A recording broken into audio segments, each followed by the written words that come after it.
students, welcome to MJC Learning.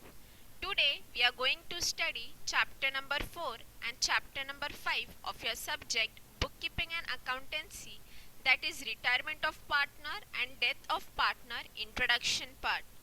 So let us begin. First we have Retirement of Partner. Now what do you mean by retirement?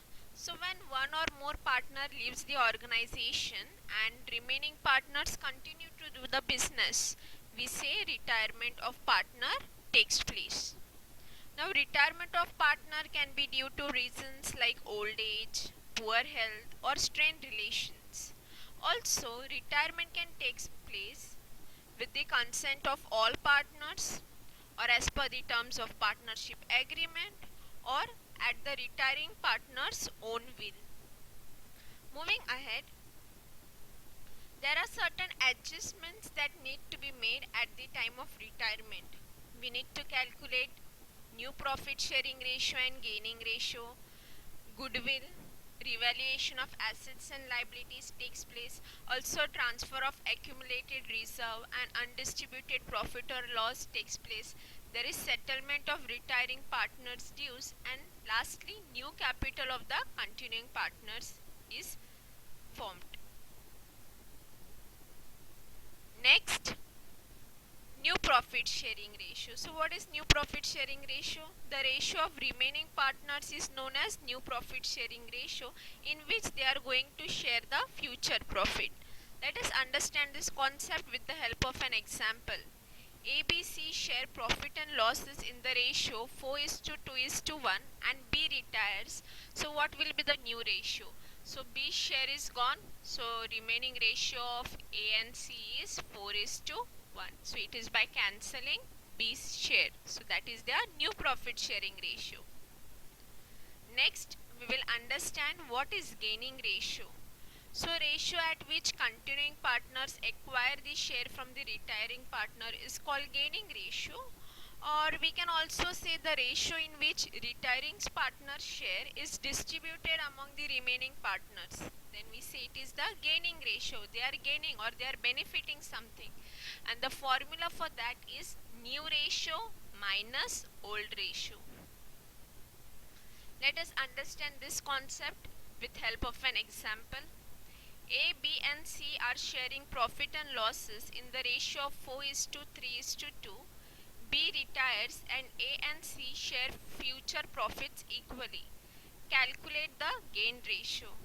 We studied in previous slide, the formula is new ratio minus old ratio. So the new ratio they are sharing equally, that is half for A, half for C, minus old ratio for A is 4/9 and that of C is 2/9. And when we do cross multiplication, we get the answer 1/18 and 5/18.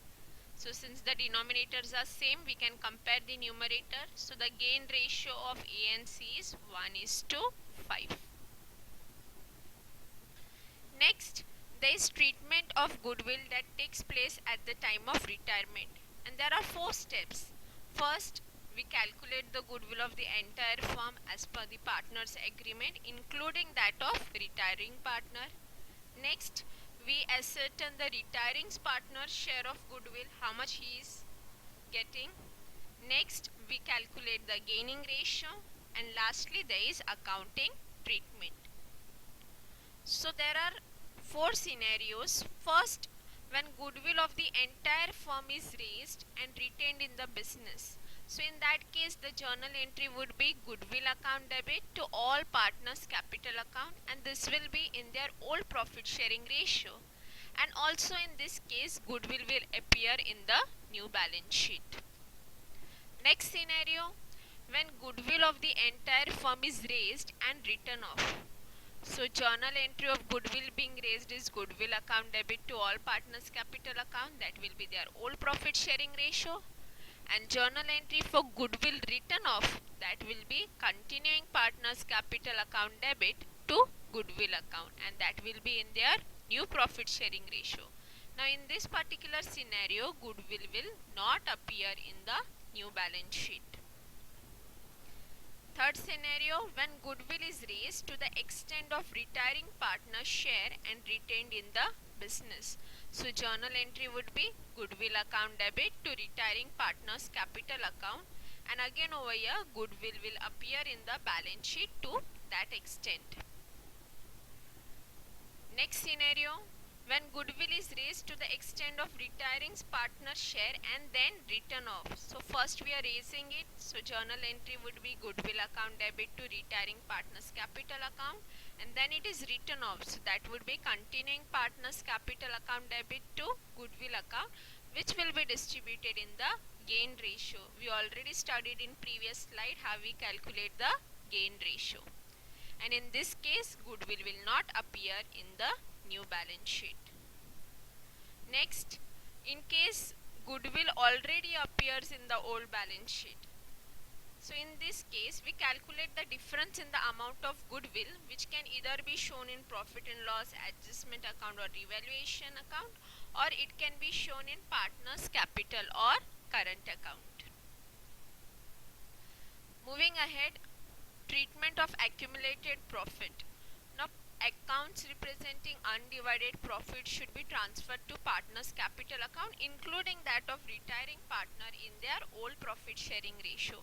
And you all are aware that accumulated or undivided profit consists of profit and loss account, balance or your general reserve. Next, revaluation of assets and liabilities. We have already studied this term or this concept in admission of partners. So revaluation simply means to determine the value of assets and liabilities. And at the time of revaluation there are two possibilities. Either there will be profit or loss. And profit is excess of credit side over debit side, and loss is excess of debit side over credit side. Next, adjustment of capital. Now on retirement, if the continuing partners decide to rearrange their capital in the new profit sharing ratio, then there are adjustments relating to the capital. And for this purpose, first total capital of the firm divided among the partners in their new profit sharing ratio. After that, surplus or deficit for individual capital account is calculated. And thirdly, such surplus can be withdrawn by partners by transferring to their current account or loan account, and in case of deficit it also can be transferred to partners account through their current account or loan account.